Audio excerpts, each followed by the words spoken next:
Happy New Year, 2016. Wow, it seems pretty surreal to me because 2000 still seems pretty futuristic, if I think about it. 2016, I don't know, I just think flying cars, aliens. It's a bit of a letdown in that sense. 2015 had its ups and downs, but if I was going to think about it, maybe a bit too much in the downs column. I started my year in Greece, a country devastated by austerity, the jubilation and hope after Syriza were elected.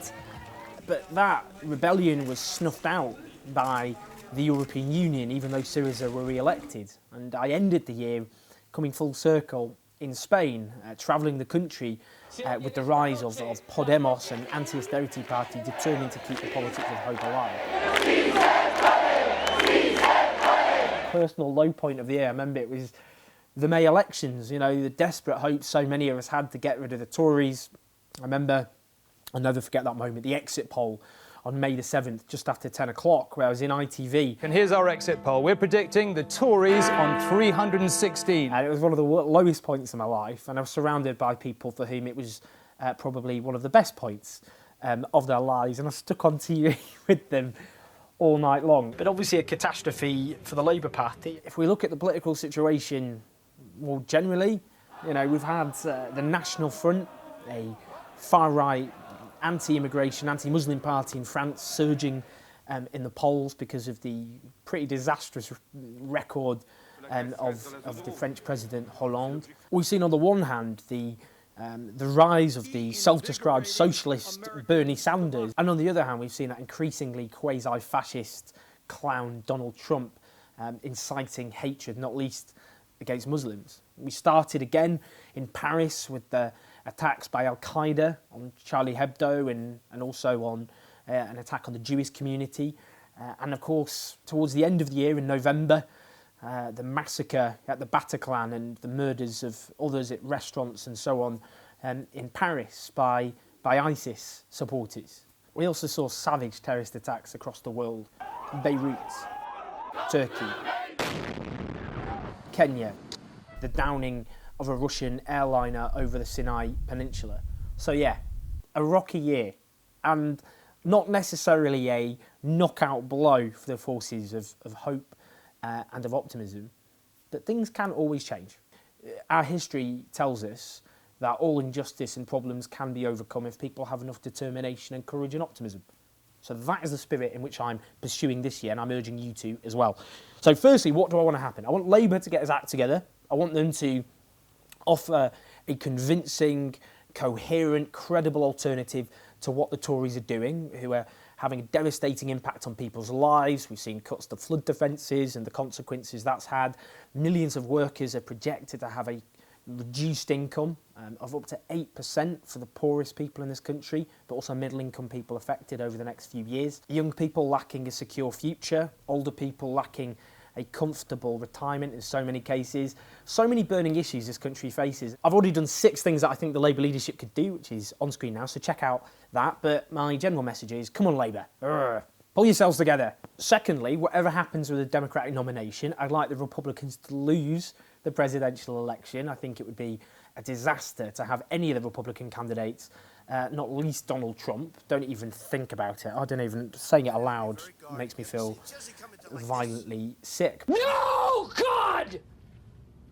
No, God, please, no! But any of them have to be stopped for the future security of our species, of our planet. Whoever wins the Democratic presidential nomination, I hope, you know, the impact of the extraordinary candidacy of Bernie Sanders has been to change the Democratic Party and to put on the agenda issues like social justice and dealing with the grotesque inequality that scars and defines American society. So let's hope that that's a bit of a win as well.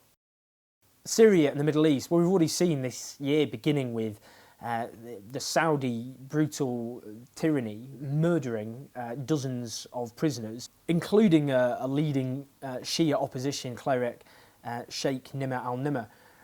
And now we've got this huge rivalry exploding between Saudi Arabia and Iran, and the impact that's going to have across the Middle East. Well, you know, what we need above all else are regional powers, as abhorrent some of their rulers are, to work together for peace in Syria. That conflict has killed tens of thousands of people already and will continue to murder lots of other people and also destabilise global security. So we need a peace settlement desperately in Syria, a government there which can command the support of the majority of the population, including the majority Sunnis, often who are more frightened of the Assad regime than they are of ISIS. So, you know, absolute total focus on international issues has to be what's happening in Syria, but also other long-running sores, like, of course, Israel and Palestine. We need a just peace there.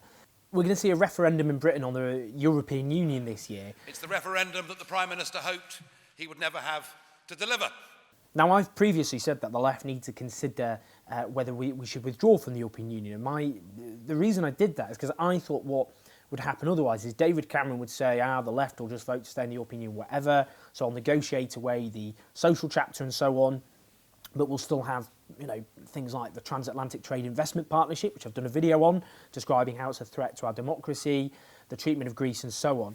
But my view now is that, you know, we've got to vote to stay within the European Union, but to fight to change it, because it's undemocratic at the moment and beholden increasingly to corporate power.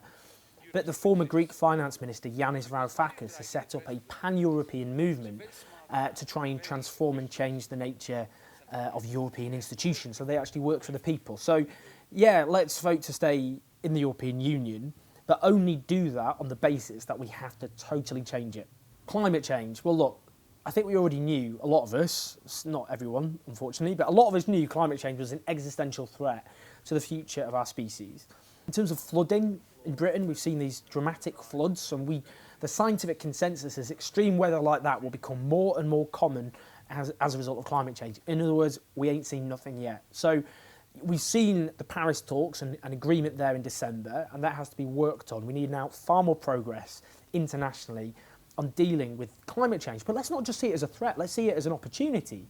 You know, in Britain we could create hundreds of thousands of jobs in renewable energy, the jobs of the future. That's something to work on. You know, I could go on, as you know, but those I think are my key priorities. That's what I'd like to see progress on this year. Now, I'm not going to make predictions because it's a mug's game, but that's what I want us to all work on. So, you know what, let's all do our bit. We're responsible as human beings for the fate of the earth, of our societies, of the futures of our country. So let's all, New Year's resolution time, commit to doing something to contribute to justice in our own countries or abroad or both. Let's make that commitment, because that is the only guarantee against things getting worse. I want to hear your thoughts. What were your highlights of 2015, low points, and what are your hopes and expectations and fears maybe of what 2016 will bring? Do you think by the end of it we'll think, things have moved in the right direction, or will it be please leave your comments. Always love reading those. Subscribe, spread the word. I'll see you next time.